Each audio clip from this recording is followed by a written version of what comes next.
Hi, my babies. How we doing? How we doing? Okay, so if you're watching on YouTube, I've changed up the format because now I know that YouTube only does this way and not this way. Um, Vertical, horizontal, blah, blah, blah. So I hope we're all doing well. I have had such an amazing 2 weeks since my first podcast. It's been so good. I officially launched Goddess Yoga. So freaking excited! I'm so excited. I'm like literally so pumped because I am like itching to teach. Last night, I put together the playlist and I put together the sequence and matched it all up. And it is so good. It's so juicy and it's so sensual and it's sexy and it's beautiful. And I'm so excited to bring this to you guys. If you have not signed up yet, link is in the description here. Link is in the description in Spotify. It's also on my Instagram page in my link in bio. It's $11 for the month of August and September. So hop on that now because the price is going to go up because this is a full fucking experience. I spent literally 4 hours. I'm not even kidding. 4 hours yesterday putting together the playlist and the sequence and making sure like that the cues are right, all of that. The value of this is so amazing. So I'm very excited for you guys to invest in this and invest in this beautiful practice that is going to fucking change your life. Goddess Yoga is literally for the girls. Okay, it is for the girls who really want to connect deeper with themselves, who want to connect deeper with other women. And I'm going to lead you through that. And I'm so freaking pumped. You will leave this class feeling like a totally different woman. In this episode, I'm going to share how Goddess Yoga changed my life, how I came into Goddess Yoga, how I was during the Goddess Yoga training, and how I left Goddess Yoga, and how I'm really still implementing all the things that I've learned into my daily life now. This work is fucking life-changing. I'm telling you. Goddess Yoga is a lot of shadow work. It's a lot of working through shame. It's a lot of working through fear. It's a lot of working through vulnerability, working through your sisterhood wounds, working through showing up for yourself. Really, that's what it is. Okay, so let me tell you about how I came into Goddess. The week that I was coming into Goddess Yoga, I was feeling really insecure in my relationship, and it had everything to do with me. Literally, Rinaldi is like such an angel. He's amazing. And I know that, and I would talk to him about it. I'm like, I don't know why I'm feeling this way, but I'm feeling like so insecure, and like I do trust you so much, but there's this part of me that is just so scared. I just like don't know if I can trust you because of like things that have happened in my past. And he's like, Hailey, that's not fair for me. And I'm like, I know I'm being so toxic. I'm being so like, yeah, like I'm projecting all my insecurities onto you. I'm being toxic and I don't like that. So it was really eating me up because Rinaldi and I have an amazing relationship. And I know that the way that I was acting, the way that I was feeling was in insecurity and not intuition. And that's really something that I work on. Like if something's coming up for me, I'm like, is this an insecurity or is this intuition? And I knew that this was an insecurity, but I couldn't stop it. It's like when you're like so fucking pissed and you know you're being a fucking bitch, but you can't stop being a bitch. That was me. That was me. That's what I was doing. And so this was like happening the week before leaving for Sedona to go to Goddess Yoga. I talked with my coach that week, and he was like, Hailey, it's not that you don't have the capacity to trust. You trust him. It's that you're living in fear more than you're living in trust. Let that sink in. You're living in fear more than you're living in trust. You're allowing fear to take the front seat, to take the driver's seat, and Trust is all the way in the back. Trust is like, yo, you have to turn here. Fear is like, I got it. Shut up. I'm good. And trust is just like, all right then. So I had a deeper connection with fear than trust. And that woke me the fuck up. I was like, oh my God, you are right. So since then, I have been really focusing on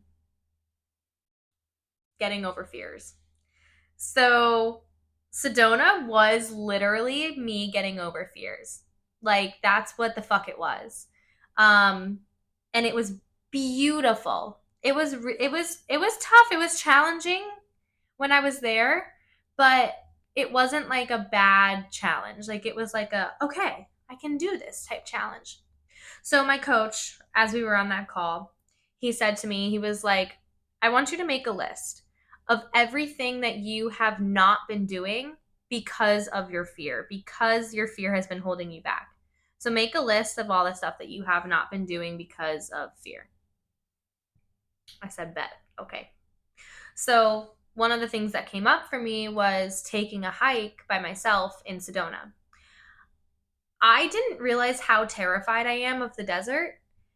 And this might sound like silly, like, haha, oh my God, you're scared of the desert. But like, I don't know. Like, I feel like I have a lot of past life flashbacks of me being like a kid and being kidnapped and like left in the desert. So I think that that has a lot to do with it. Also, I'm not used to the desert. Like, I didn't grow up in the desert. And I feel like, movies and everything makes the desert seem so scary. And parts of it is scary. But, the mountains are just the same, the ocean's just the same. So just coming into a new environment and adapting to it was really like what I was trying to do. And adapting, not changing myself, like not not changing who I am for like what Sedona is, but more so adapting to the environments and being adaptable in that way. So I leave for Sedona on a Thursday morning. Yeah, I leave for Sedona on a Thursday morning. And I was like so excited. I also like rented a car to go from from Phoenix to Sedona. And I'm like terrified of driving in new places, right? Like that also scares the shit out of me. So that was also a big thing that I was conquering my fear because I had to drive 2 hours in a car that wasn't mine to from Phoenix to Sedona. So I did it, and it was fucking incredible. First of all, if you've never driven a Mini Cooper, get you a Mini Coupe. I love her. I literally like want a Mini Cooper because of it now. I never thought I would say that, but like they're awesome. So yeah, the driving, I was like a little nervous. It was really fucking hot that day. Cause like part of like the parts of me, the fear parts were still taking over, because I hadn't like conquered the fears yet. It was just like something that was brought to light for me. So what was coming up was, oh my God, like what if I get like stranded in the desert alone? Like what if I, get into a car accident? What if I, the whole fucking 9 yards going on in my head, all of the things that could possibly potentially fucking happen. And when I drive, my jaw gets really tight because I like clench it, I think, and because of stress. Oh my God, because of stress. Because I stress a lot about it. So my jaw was super tight. Like I was sweaty as hell, not only because it was sweaty outside or it was hot outside, but because I was fucking sweaty. I was nervous. And so then I am about 30 minutes outside of Sedona. And I see this sign and it says Montezuma's Castle. And I was like, something was telling me, get off. You have to go. You have to go. You have to go. And I was like, ah! And I didn't make the first exit. And I was like, fuck. I should have gone. I should have gone. And then the next exit that comes up says Montezuma's Well. I was like, okay, cool, pull it off. And so I'm just like following the signs to Montezuma's Well. I'm like, what the fuck am I doing? What is happening right now? Why am I being led to this place? Like, who, I don't even like, I know like of Montezuma, like Montezuma's Revenge, like if you go to Mexico and you drink the water and you get sick, but I don't know exactly like, I'm like, what's going on? Why am I going off the fucking beaten path to go to this thing called Montezuma's Well? So I get there, and it's like this gated place, and it says Montezuma's Well, um, open from 10 a.m. to 4 p.m. or something, or 10 a.m. to 4:45. It was 4:15 at this point, and I was like, okay, should I just turn around? But the voice kept being like, no, go, go, go. It was just like a knowing, like it was like you have to go. I was like, okay, I'm going, I'm going, I'm going. What is this? I don't know what's happening. So then I like get to the parking lot and I park, and I'm like, okay, this is literally just like a parking lot and like this beautiful like desert area. And there's a sign to the Montezuma as well. So I was like, okay. And so I'm about to start walking and I hear this man who's like, I was like, okay. So he like walking over to me, and it's like the national park person, like it's the park ranger. So I was like, okay, I'm in a national park. All right, I feel safer. All right, it's fine. But this random man's coming over to talk to me, and I'm in the middle of the desert. What if he just steals me? And so I'm like, Hailey, let it go. You're fine. He comes over to me and he's like, hey, I just want to let you know that you can't go to the top of Montezuma's Well because there is a swarm of African bees, which are killer bees. Killer bees is what they are literally called. They're called killer bees. And he's like, so you can't go to the top there, but here's a map and you can like go to the bottom instead. And I was like, okay, so can I like, it's safe at the bottom? Like there's no African bees down there? He's like, no, you're totally fine. Like it's all good. Just make sure you don't go to the top. I was like, okay, fine. Thank you so much. I appreciate your help. He's like, yeah, anytime. Super nice guy. So then I'm like, okay, all right. I'm like literally talking to myself, like in my head. I'm like, holy fuck. I'm like feeling dizzy because I'm like so stressed out, like about to have a panic attack. But I'm like, I have to go. I just have to go. I have to go. So I start walking over there, and I don't know how long it is to get to this fucking well. Like, and the park closes in 30 minutes. So I was like, all right, fuck it. So I just start walking, and it's literally just like desert, desert, desert, desert. And I'm like, oh my God, like, what if a rattlesnake jumps out and kills me? What if a fucking scorpion climbs up my leg and stings me and I die right here? And I'm like literally having a panic attack because I'm so scared. Like I am sweating profusely. My chest was so bright red. And I'm just walking, walking, walking. And I keep hearing, slow down, you're safe. Slow down, you're safe. Slow down, you're safe. And a mantra that I was using was, I am here, I am in Sedona, I am safe.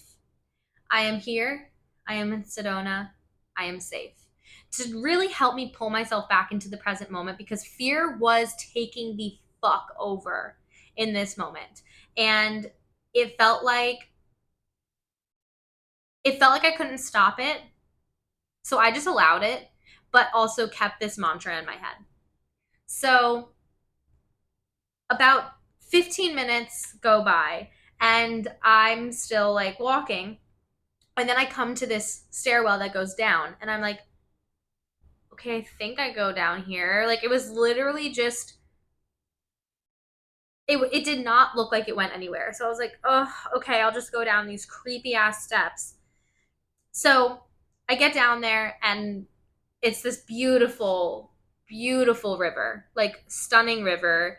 And it felt safe. I felt really safe. And then as soon as I get to like the very bottom, I look up on the other side of the river and I just see a deer. For a split second, I saw a deer and then it ran away. And that really solidified to me that I'm safe, that I am exactly where I need to be. And it really felt like a thank you from the universe. It felt like the universe was literally like, thank you for trusting. Thank you for coming here and thank you for surrendering. And I just fucking cried because I was like, this was so powerful. Like, just listening to that voice in my head to take me where I needed to be. And I end up at this beautiful river, like in this national park outside of Sedona. Like, it was it was really amazing. Like, I'm even like just thinking about it right now and just getting emotional because it was scary. It was really, really scary to trust that voice, to trust that instinct and that knowing. And when I did, I was safe. Everything was good. And so on my walk back, I was just like, thank you. On my walk back, I was still a little bit nervous and feeling a lot of emotions because I'm like, what the fuck just happened? Like, that was crazy. Like, I was literally being called to this creek, this river. So interesting. Then I go to Sedona. I'm on my way to the Airbnb that I'm staying at, and it's actually the woman who created Goddess Yoga. It's her Airbnb. She has like a big house that she rents out, and then also a little tiny home. Unfortunately, it's not going to be there anymore, or else I would drop the link and help support her. The tiny home was breathtaking. Like, I got there and I cried even more because I was like, this is the most beautiful thing I've ever seen. Like, the red rocks. Oh, Sedona. If you have not been to Sedona, like, please go. I just can't even. Sedona is my like one of my favorite places. I've never seen anything like it. Like, I've been to Europe. I've been all over the US. I've never ever seen anything like Sedona. It is just absolutely breathtaking. Like, seriously, a spiritual vortex. If you don't know anything about Sedona, there are multiple energy vortexes in Sedona, making Sedona a super, super spiritual place. Um, and it's basically just harnessing huge spiritual energies, and a lot of spiritual people live there. So a lot of really interesting, cool shit goes down there. A lot of transformations, all of that stuff. So that day, I just kind of took it easy and I went to dinner by myself that day, and it was really great. Honestly, I hadn't been by myself in a really long time because I live with Rinaldi. We like mostly do everything together, which I fucking love. So eating by myself was pretty interesting. I that felt scary too. Honestly, this whole trip was just me going outside of my comfort zone. Like, it was amazing. I needed it. I'll get there. So, um, then the next morning or that night, I was like, I'm gonna take a hike in the morning because we were right next to one of the trails that leads to the energy vortex, one of the energy vortexes. So I was like, all right, preparing for it. I'm waking up in the fucking morning at 5 a.m. and I am hitting the road. I'm hitting the fucking trails. All right. So I wake up 5 a.m., eat a little breakfast, do a little dance, and then I go on the trail. And again, I'm fucking terrified. Like, seriously, so scared because I'm like, all of the unknown, you know? I'm like, what if a rattlesnake is hiding under this bush and then just attacks me? What if a fucking mountain lion or a javelina comes up and attacks me and I die here alone? What if? And I was like, okay, Hailey. So I kept saying, I am here. I am in Sedona. I am safe. I am here. I am in Sedona. I am safe. And I kept saying that to bring myself back into the present moment. And I really tried not to rush through the hike so that, you know, because sometimes when you fear something and you have anxiety, you just like do it really fast so you can get through it. My goal was to really embrace it. And I'm so happy I did because it was so beautiful. Like, there's nothing like Sedona. Ah, anywho, so I get to the top. I go to the top of this, like, the energy vortex. At the time, I did not know that it was the energy vortex. It's called airport loop vortex. I had no idea that was it. Or airport, what is it called? Airport loop mesa vortex? Airport mesa vortex. Something like that. I get to the top and I'm up there and I'm just meditating. I'm there for maybe 20 minutes doing, taking it all in. You can see all the sides of Sedona. It's amazing. And so I walk down and it says like vortex this way, vortex this way. The signs were really confusing. I was like, what the fuck? So I'm like walking around and then I see these two girls who are walking too. And I'm like, hey, do you guys know where the vortex is? And I haven't really been like social like that. Like I wouldn't just like go up to people and ask them, but I was like, I'm stepping out of my comfort zone in Sedona. So we did it. So I asked them and they were like, we're looking for the same thing. Like, we don't know where it is. And I was like, oh my gosh. So we're like walking all around trying to find it. And they tell me that one of them was from Hong Kong and one of them was from Japan and they were meeting in Sedona. They do like a girls' trip every year. And they were like literally the nicest people. I wish I got their information so I could stay in touch with them. They were awesome. And to one of like I was like, yeah, like I live in Portland, Oregon. One of the girls was like, "Oh my gosh, I actually did like an exchange program in Portland, Oregon in middle school." I was like, "What? Why?" And she was like, "I don't know. My school like partnered with one of the schools there. It was like Mount Tabor, one of the Mount Tabor schools, like middle schools." I was like, "Oh my god, that's crazy." And then literally like 5 minutes later, she's like, "Yeah, actually, it was like with the guy who owns Nike." I was like, "Bitch, what?" I was like, "Phil Knight," and she was like, "Yes, Phil Knight." I was like, "What?"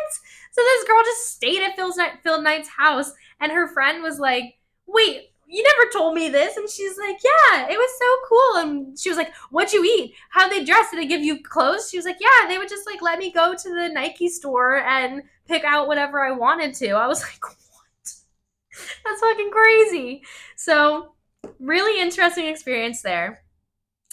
Turns out the place that I was at for like 20 minutes was the vortex, and I had no idea.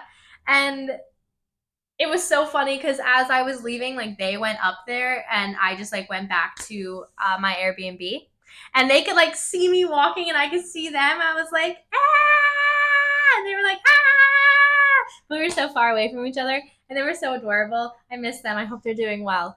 And so then I just, then I forgot about my fear, and I just walked back to the Airbnb. It's maybe like a mile. Yeah, it's like a mile, I would say.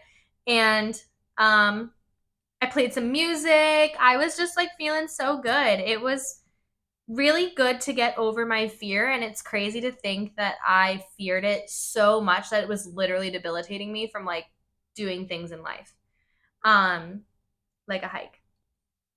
So then that afternoon, I went to my first goddess yoga class and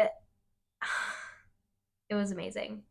I just did not expect it. I got into the room and I was like, I don't know what to expect, honestly. So, put down my mat and they're like, okay, let's get into a circle. And everyone's sharing. And I'm like, yeah, this is my first goddess yoga class. Like, I've never done this before. They're like, oh my God, welcome. Everybody was so nice. And all the girls shared so vulnerably. It was just so beautiful to like witness and be witnessed. Um, Another fear of mine that I had been working through this whole weekend or this whole week was being seen. Um, Typically, if I speak in front of people, like my chest will get really red, my face gets really red, and I sweat a lot. And throughout this experience, I realized that it's because, like anything that happens internally can manifest externally. So I'm like, okay, why does my chest get so red? And I realize it's like my body trying to like protect my heart, because when I'm being vulnerable, it's open. It's open. It's open. And so my chest is like, no, like keep it in, keep it in. So Yeah, I the first few times I shared in circle, I was really red. I was rushing through it. I didn't feel it was like I didn't feel worthy enough to be seen and heard and have all of these amazing, powerful, beautiful women support me. And they're like in Goddess, we practice fertile listening. Fertile listening is when you just simply listen to the person. You don't provide feedback, you don't offer any advice, you don't touch anybody. If somebody's crying, you let them experience that, because if you provide feedback, if you provide advice, and if you touch them, it pulls them out of their experience of processing the emotions that they need to process. So, having all these people just looking at me, allowing me to speak and speak my truth and speak it so vulnerably, it was scary at first, Like, I'm like, I don't know any of you, and I don't care. I don't care that I don't know any of you, and I feel safe to be vulnerable in this space. So I did. It was really hard to show up at first, but I'm really grateful that I did, because now it's easy for me. And now I'm doing this podcast and I'm showing up vulnerably here, and it's really interesting. My first goddess experience was amazing. It was really fun. I just let myself have fun. I let myself feel sexy. And then, the next day, I think I did goddess maybe 4 times that week. And there was one time during the training that I don't know what was coming up. Still to this day, I don't know what was coming up. Oh, it was gratitude. I was feeling so grateful for like just being in Sedona. I was feeling so grateful for being in goddess yoga. I was so grateful for being in training for goddess yoga. And also what was coming through to me is just how fucking grateful I am for Rinaldi. And all of these emotions just were flooding through me, and I just lost it. I lost it in goddess yoga. Um, and it was after we all got in a circle, and we just fucking screamed and threw a fucking temper tantrum. And after that is really what unlocked all those emotions for me. It was like I needed it. Like I had screamed like I've never screamed before. It was so fucking freeing. Another way that I showed up very vulnerably and overcoming fear is getting close to women. I feel scared getting close to women. Yeah, I did feel scared getting close to women before goddess yoga, because I had been burned so many times by women. I have been torn up by women. I have been judged. I have been compared to, like I it felt tough. It felt really hard at first, being vulnerable with these people and letting them, see me. So in the training, we had a partner, and we had to stare into their eyes for 90 seconds. I'm so glad that we did, because those 90 seconds I learned so much about myself. It was fucking terrifying staring in somebody's eyes that I didn't even know. Like, this was our first day, like our first maybe like 2 hours of training. Like, no one had really talked to each other yet. So I realized that as I was staring, I was like smiling the whole time, smiling and smiling and smiling. And I'm like, I don't want to, why am I smiling? I don't want to smile. Like, it was like I put on this mask. And I realized I do this a lot in life. I put on this mask of being a smiley girl, and so I don't offend anybody, so that I make people feel more comfortable. And that alone taught me so much, because I'm here to make me comfortable. Like, my face was hurting. I'm like, why am I smiling? So I kind of like wiped the smile off my face as I was staring at her. I kind of saw her like feel more calm and content, as if I had just like let my wall down. I feel like that really set the scene for the rest of the week, the rest of training. It allowed me to let my walls down. It allowed me to let people in. How I honestly didn't realize like how talking about this would make me just like really be transported back there. Like, it's just amazing. That week changed my life in Sedona. Like it truly, truly did. So moving on to the next few days, I became so close with the girls. We all became so close. They became my sisters. We are forever sisters now. And I I'm just so grateful for them. Like I had such special moments with each and every single one of them. I had never felt love in this way before. Like this platonic sisterly love because I've never let myself. I think I've always kept my walls up even with all my like best friends. Like not all the way obviously, but like I also didn't let them in all the way. So not only did this change me, it changed my relationships with people. It's changed my relationship with how I love other people. It's changed my relationship with how I love myself. It's changed my relationship with even like my mom. The way that I look at my mom and my sister, like me and my mom and my sister are all like very close. However, we've had our differences. And I feel like I grew up, like comparing myself to my sister, being like comparing myself to my mom, and kind of competing for my mom's attention from my brother and my sister.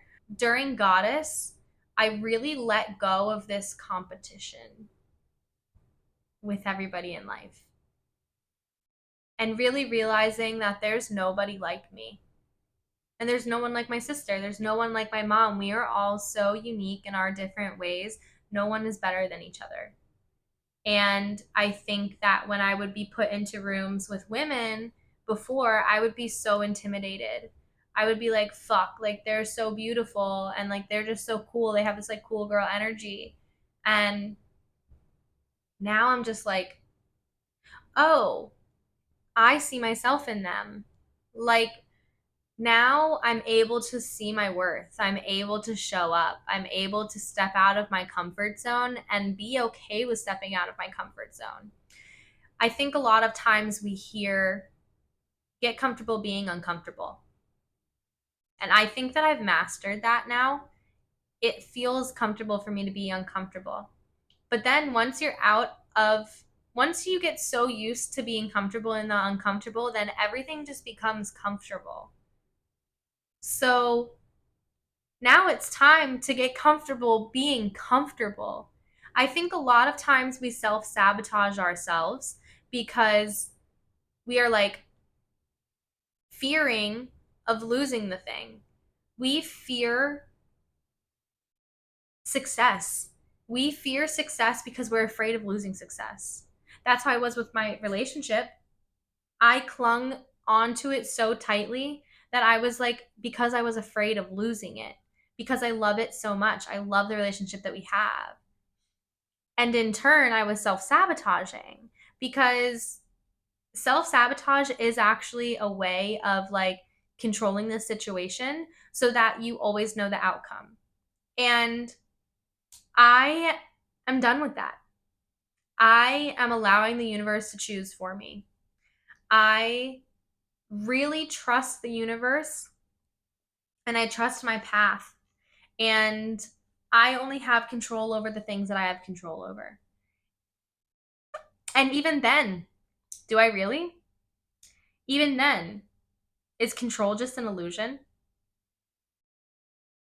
Before this podcast, I channeled a message and I really want to read it because I think it is beautiful. So here goes. Fear. There is nothing to fear when I am near, and I am always near. You have a whole team of beings guiding you safely on your path. There is not need to run, no need to hide. Just be. Be still as one with the water. The water makes you powerful. You are divine love and divine light. Your mind is a powerful place. Because it is the fourth dimension, and because it is in the fourth dimension, things manifest faster because you think it. Rewrite your story, rewire your brain pathways. You deserve peace, luxury, and rest. You are going the right way. Don't give up, keep going. I thought that was beautiful. And thank you to my guides for giving me that message to share to you guys, because it's okay to surrender. The more you surrender, the more free you are.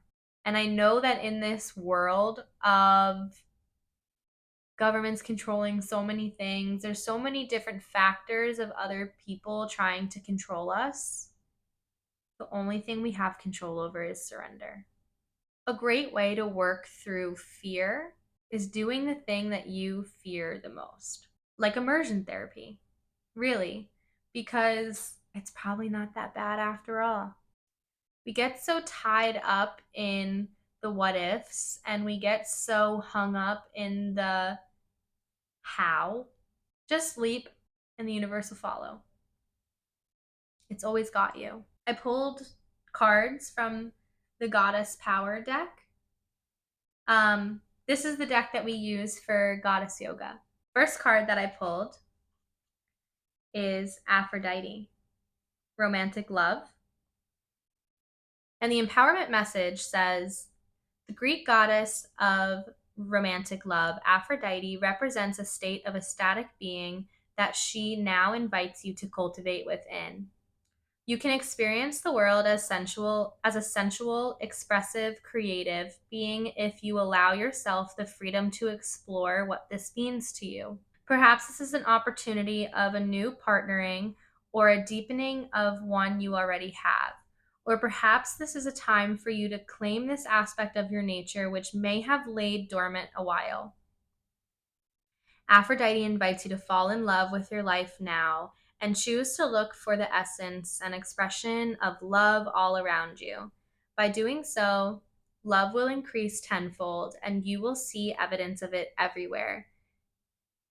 This is your sacred task when Aphrodite chooses to aid and empower you. That's so beautiful. I love Aphrodite. I think she's amazing. These are the goddesses that came through to us today, and they will be with us and guiding us on our path. The second one is Yi. I think that's how you say it, YHI. And it is the Sun card. The empowerment message for this is, when you shine your light into the world, you will attract various people and experiences that match or challenge your commitment to being empowered. Right now, you are receiving information to know which choice to make, which opportunity to take, and which person to trust. The Aboriginal Australian sun goddess Yi illuminates your path with her rays and brings clarity as she shows you what you need. A bright light also attracts a lot of bugs. So know that you may attract those who see themselves smaller as a result of your empowerment. This is conditioning that needs to be healed in many people in the world. All you can do is be joyful, kind, and truthful, and the world will begin to reflect the goodness back to you. The goddess Yi is happy to help you shine. I'm pretty sure I'm butchering that name, but Yi or why? I don't know. She's stunning though. We love her. And Aphrodite, beautiful, obviously. So, yeah, these are the two cards that it came through today. I think it's funny because I think that it really fits the message of this podcast. What's coming through to me now is to face your fears, to overcome your fears, to go through your fears, to overcome them so that you can really shine your light to express beauty into this world. To see the life that you desire, hold it, cherish it, and nourish it, and then embody it. Also, one more thing I want to share is, this is actually going to be a whole nother podcast, but when I was in Sedona, I did a new moon ritual, and that included a meditation. And also, we had to come up with an affirmation that we carried out throughout the month. What came up for me for the affirmation is something that I've really been utilizing throughout this entire month. And I just think that it's such a beautiful affirmation. It is, I release fear, embrace calmness, and embody abundance and my purpose. And I really feel that that is what I've done this month. And it feels so beautiful. And I thank every single one of you for listening, for supporting me. I can't tell you how much your support means to me. I'm fully grateful for it, and I fully receive it. So thank you. And again, if you haven't signed up for Goddess Yoga, it's going to be every other Thursday starting August 17th. And August 17th is the first one, and it's $11. If you haven't signed up yet, highly recommend it. It's going to be a fucking great one. I hope to see you guys there, and yeah, love you, besties.